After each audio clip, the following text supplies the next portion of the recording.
우리 대부분이 하는 착각이 있습니다. 그게 뭐냐면요. 뭐가 위험한지에 대한 착각이에요. 누가 봐도 위험한 것들 있잖아요. 그건 위험한 게 아니에요. 살인, 마약 이런 거 엄청 위험하잖아요. 그런데 위험한 걸 우리가 다 알아. 그러니 법과 제도가 있고 준비할 수가 있는 겁니다. 피해를 최소화할 수가 있죠. 그런데 정말로 위험한 건요.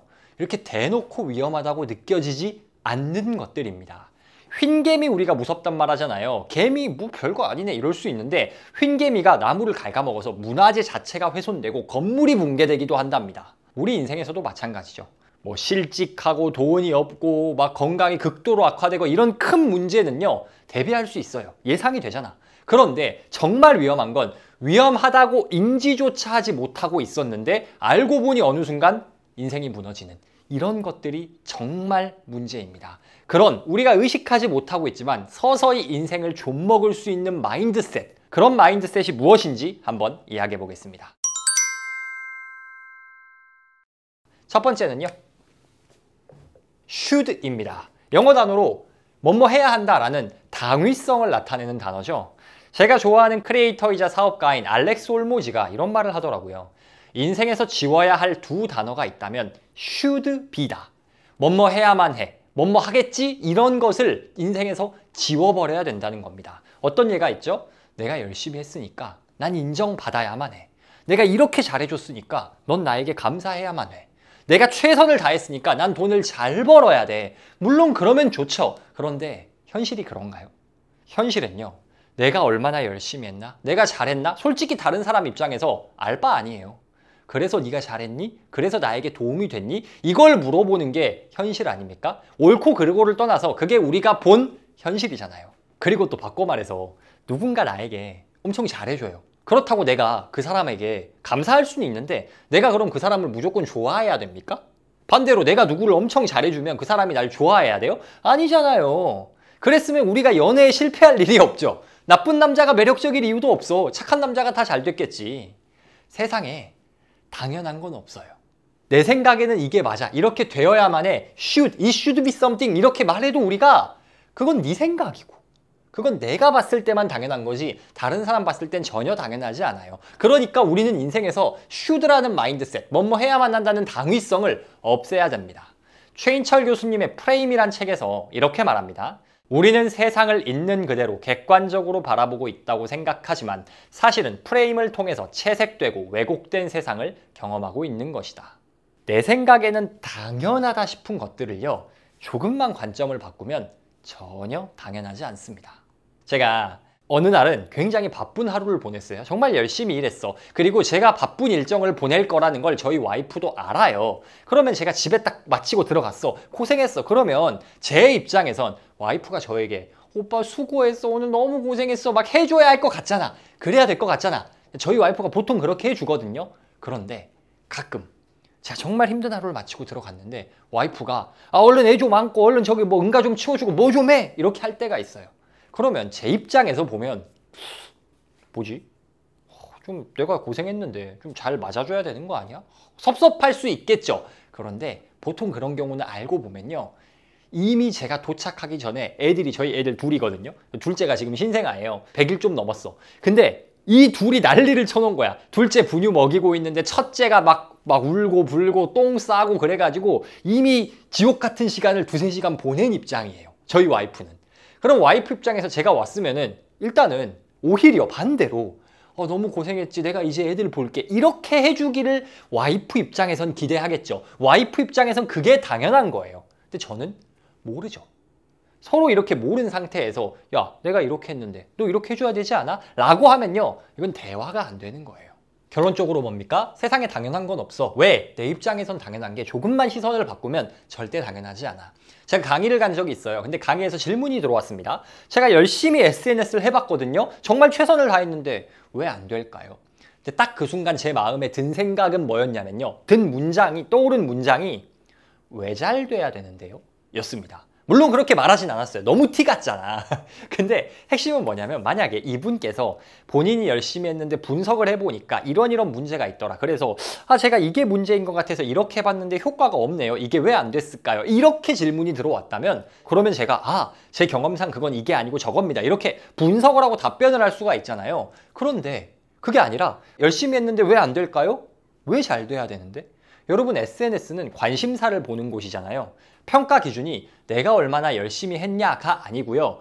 사람들이 좋아하는 걸 내가 만들었냐 아니냐. 그게 문제죠. 그게 핵심입니다. 즉, 내 관점으로 내 입장에서 should, 뭐뭐 해야만 해. 이거는 애당초 성립하지 않는 말이에요. 그러니 이런 마인드를 가지고 있으면 나만 손해봅니다. 왜? 잘못된 기대를 갖고 있고 실망할 거고 그 잘못된 기대 때문에 다른 사람들한테 실수를 할 거니까. 그렇게 관계가 깨지고 조금씩 내 일이 어그러지기 시작하면 스트레스만 쌓이고 힘들어지는 거죠. 그럼 어떻게 해야 되냐? 우리는 should가 아니라 be, 그냥 is라고 할까요? 그냥 그대로 관찰해야 된다. 그냥 뭐뭐 해야 돼 이게 아니라 그냥 이렇구나. 내가 열심히 했으니까 잘 돼야 돼 이게 아니고 열심히 했는데 잘 안 됐다. 그러면은 그 다음 질문은 뭐예요? 왜 안 됐을까? 저희 와이프 이야기하면 와이프가 평소 같으면 잘 반겨줬을 텐데 오늘따라 엄청 힘들어한다. 이걸 제가 should를 써서 나한테 잘해줘야지 나 고생했는데 이러면 싸우는 거고 와이프가 힘들어하네? 왜 그럴까? 관찰할 수가 있는 거죠. should를 사용하지 않고 그냥 be, 지금 상황에 집중을 하면은 관찰할 수 있고 그러면 원인을 찾을 수가 있다는 거죠. 모든 갈등과 스트레스의 원인이 이 should에서 시작되는 당위성입니다. 우리가 이걸 모르고 이 마인드셋을 가지면요. 점점 스트레스를 받게 될 거고 인간관계가 조금씩 어그러지기 시작할 거예요. 인생에서 사실 제일 중요한 게 인간관계 아닙니까? 나 자신과의 관계, 그리고 이웃 사람들과의 관계잖아요. 그것들을 갉아먹을 수 있는 위험한 마인드셋입니다. 기억하세요. 세상에 당연한 건 없습니다. 뭐뭐 해야만 한다라는 생각을 버리고 그냥 현실을, 현상을 있는 그대로 관찰하고 분석하는 역량이 우리에게 필요합니다. 조용히 인생을 갉아먹는 두 번째 마인드는요. 재미를 추구하는 것입니다. 인생은요. 재밌어야 되죠. 좋아하는 일 해야 되죠. 맞습니다. 그런데 이 재미있어야 된다는 단어를 많은 분들이 오해합니다. 어떻게 오해하냐? 인생이 재미있어야 된다. 우리는 재미있는 일을 해야 된다. 이건 맞는데 이 재미라는 게 일반적으로 생각했을 때 재밌다라고 고려되는 것들이 아니에요. 우리가 일반적으로 와 저거 재밌다라고 말하는 것들 무엇입니까? 유튜브 보면 쇼츠, 네이버 웹툰, 넷플릭스 같은 컨텐츠 마냥 보는 거 어떻습니까? 딱 생각해도 재밌잖아요. 그리고 가끔 하면 재밌는 거 맞아요. 그런데 그거 계속하면 어떻습니까?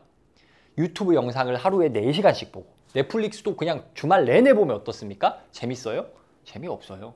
한 2시간 넘어가면 재미없어요. 오히려 더 피곤해집니다.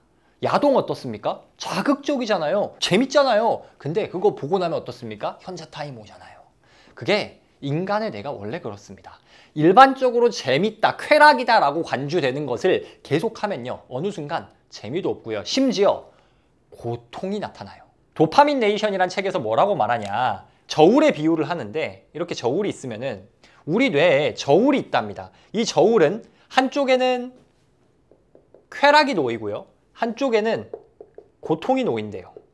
그런데 이 저울의 특징이 뭐냐? 항상성이에요. 항상성이 뭐냐면 수평을 유지하려는 성질입니다. 수평을 유지해. 예를 들어서 쾌락 쪽에 무게중심이 확 실려요. 그럼 쾌락 쪽으로 눌러지겠죠. 그러면 수평을 맞추려고 저울이 고통 쪽에 무게를 더 더한다는 겁니다. 그래서 평형을 맞춰요. 반대로 고통을 더 심하게 하면 어때요? 쾌락을 어느 정도 끌어올려서 저울의 평형을 유지하려고 한다는 거죠. 근데 문제는 이 저울이 한쪽에 과한 무게가 실려버리면, 그리고 자주 실리면 고장나 버려요.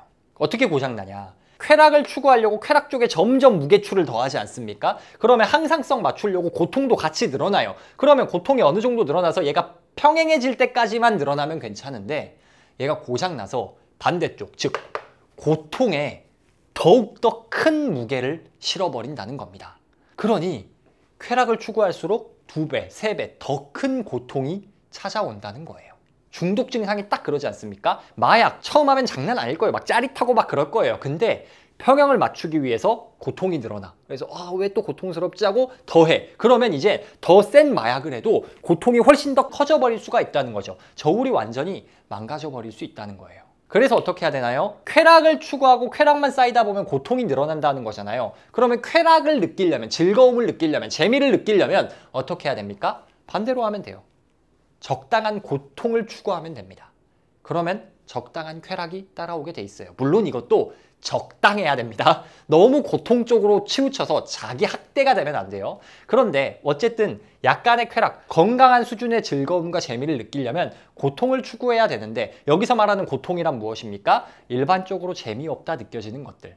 오래 앉아서 집중하기, 책 읽기, 글쓰기, 창작의 고통. 어때요? 생각만 해도 고통이잖아요. 힘든 거잖아요. 우리 모두 알아요. 그런데 노력을 해서 그 고통을 이겨내고 나잖아. 그리고 그 시간을 견디잖아요. 더 기분이 좋습니다. 여러분 다 해보셨잖아요. 뭔가 힘들어 보이는 거 끙끙끙끙 앓고 해결해내고 나서 즐거움을 느끼는 것. 진정한 행복과 즐거움은요, 일반적으로 재미있어 보이는 쾌락을 추구하는 것에서 오지 않습니다. 오히려 그런 것들은요, 결과적으로 허무하고요, 고통만을 남겨요. 반대로 쾌락을 얻으려면 어떻게 해야 됩니까? 일반적으로 고통이라 생각되는 것, 운동하는 것, 근육에 고통 주는 겁니다. 근데 끝나고 나면 기분이 좋죠. 공부, 머리 쓰는 고통이에요. 근데 결과적으로 재미가 따라온다는 겁니다. 이걸 모르고 일반적으로 재미, 쾌락이라고 생각되는 것만 추구하면 고통만 늘어날 뿐더러 저울이 완전히 고장나면 아무리 쾌락을 추구해도 조금의 만족도 느끼지 못하는 중독으로 이어질 수 있다는 것 기억하시기 바랍니다. 이걸 모르고 재미만 추구하는 것, 인생을 서서히 좀먹는 마인드셋이에요. 인생을 좀먹는 세 번째 마인드는요, 조건문입니다. 제가 저번 주에 업로드했던 영상과 관련된 일맥상통한 이야기인데요.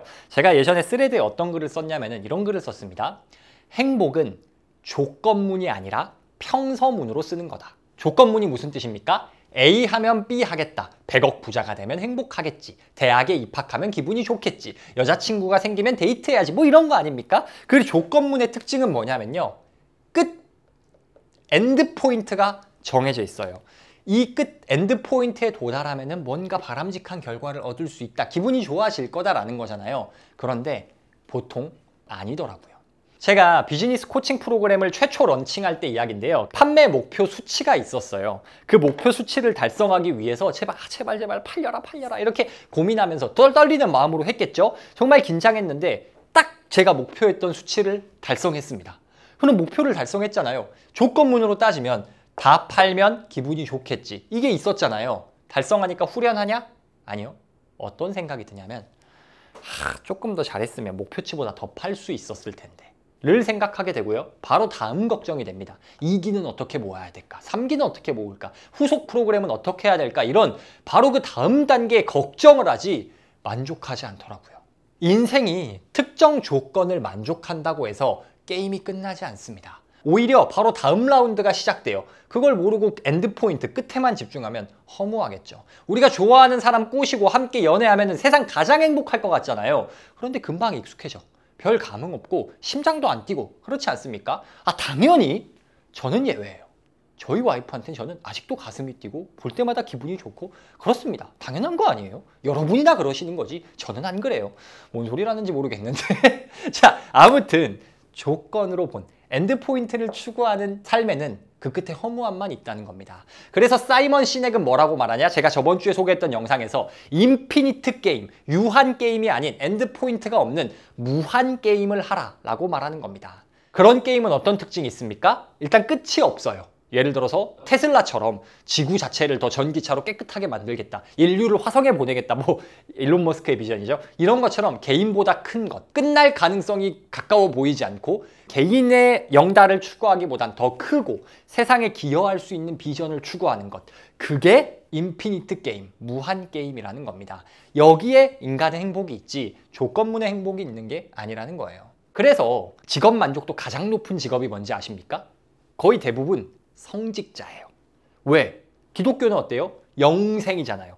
불교는 어때요? 환생하잖아. 그러니까 안 끝나. 그러니 뭔가 나 개인의 삶보다 더 크고 영원한 것에 기여할 때 사람이 행복을 느낀다는 거죠. 꼭 성직자까지는 아니더라도요. 인간은 자신보다 더 큰 것에 기여할 때, 봉사할 때 행복을 느낀다. 이건 이미 수많은 심리학 연구를 통해 검증된 진실입니다. 이걸 모르고 조건부, 나 이거 달성할 거야, 저거 달성할 거야 이렇게 끝이 있는 목표만 추구하시는 분들은요, 보통 그 끝에서 현타를 세게 맞으시더라고요. 이게 목표 세워서 달성하지 마라, 열심히 살지 마, 놀아, 이게 아니에요. 사회적 성공과 목표 달성이랑 행복은 다른 게임이라는 거를 알아야 된다는 거예요. 사회적으로 성공하고 열심히 해야 돼. 근데 그렇다고 해서 행복이 따라오는 건 아니라는 거죠. 우리는 모든 것을 이뤄도 불행할 수 있고요. 모든 것에 실패해도 행복할 수도 있습니다. 왜? 행복은 조건문이 아니라 평서문으로 쓰는 거거든요. 그럼 지금 당장 행복해지는 비결은 뭡니까? 김주환 교수님의 회복 탄력성을 보면요, 인간의 회복 탄력성을 가장 빠르게 끌어올리는 효과적인 방법이 감사라고 합니다. 내가 지금 가지고 있는 것 중에 감사한 것, 이것들에 집중하는 것이 다른 어떠한 성취보다 행복을 가져오는 원인이라는 거죠. 기억하세요. 삶의 진정한 만족이나 행복, 성공은요, 조건문에서 비롯되지 않습니다. 우리는 어떤 끝이 정해진 조건에 우리의 인생의 목표를 둬선 안 되고요, 끝나지 않는 인피니트 게임을 해야 하며 지금 내가 가지고 있는 것에 감사하는 습관을 들여야 한다. 이게 조건부 마인드가 서서히 갉아먹는 내 인생을 되돌릴 수 있는 방법입니다. 오늘은 눈에 잘 보이지 않지만 인생을 천천히 갉아먹는 위험한 마인드셋에 대해서 이야기해봤습니다. 첫 번째, should. 뭐뭐 해야만 해 라는 당위성. 세상에 당연한 건 없다. 내 입장에선 당연해도 조금만 입장을 바꿔서 다른 사람 입장에서 보면 당연하지 않다. 그리고 당연하다라는 생각을 갖고 있으면 내 노력 대비 결과가 무조건 나와야만 할 것 같다라는 착각에 빠진다. 아무리 노력해도 안 될 수 있는 게 이 세상 아닙니까? 그렇게 우리는 should라는 마인드는 버리고 그냥 be, 그냥 이렇구나, something is something, 뭐 이런 식으로 그냥 현상은 이렇구나 라고 인정하고 관찰하고 분석하는 마인드가 필요하다. 두 번째, 재미를 추구하면 안 된다. 이 말이 인생이 재미없어야 된다가 아니라 일반적으로 재미있다 생각되는 것, 뭐 쇼폼이라든지 자극적인 음식이라든지 자극적인 컨텐츠라든지 이런 일반적으로 재미있다 생각되는 건 오히려 고통을 유발하더라. 오히려 즐거움을 얻고 싶다면 약간의 고통, 일반적으로 힘들다 생각되는 것을 추구하는 것이 정답이더라. 세 번째, 조건문. 인생의 행복과 성공은 조건 달성, 끝이 정해진 목표를 이루어내는 것에서 오지 않는다. 어디서 비롯된다? 나보다 더 큰 목표에 기여하는 인피니트 게임에 참여하는 것, 그리고 지금 가진 것, 내 상황에 감사하는 것. 이것들이 정말로 인생을 한 단계 한 단계 성장시키는 마인드이지 조건문에 기초한 사고는 내 인생을 갉아먹는다. 사실 우리의 인생이 복잡하게 여러 가지 많은 것 같지만 심플하잖아요. 내가 어떤 생각을 가지고 살아가느냐, 이게 전부잖아요. 그런데 오늘 알려드린 이런 마인드를 가지고 살아간다면 마치 우리의 마음속에 시한폭탄을 심어 놓는 것과 마찬가지라고 생각이 됩니다. 언젠가는 내 행복도를 확연하게 떨어뜨릴 수 있는 안 좋은 마인드셋이기 때문에 오늘 내용을 참고해 여러분이 조금 더 유익한 마인드로 우리의 인생을 무장할 수 있기를 응원하면서 영상 마무리하도록 하겠습니다. 시청해주셔서 감사합니다. 오늘도 행복한 하루 되세요.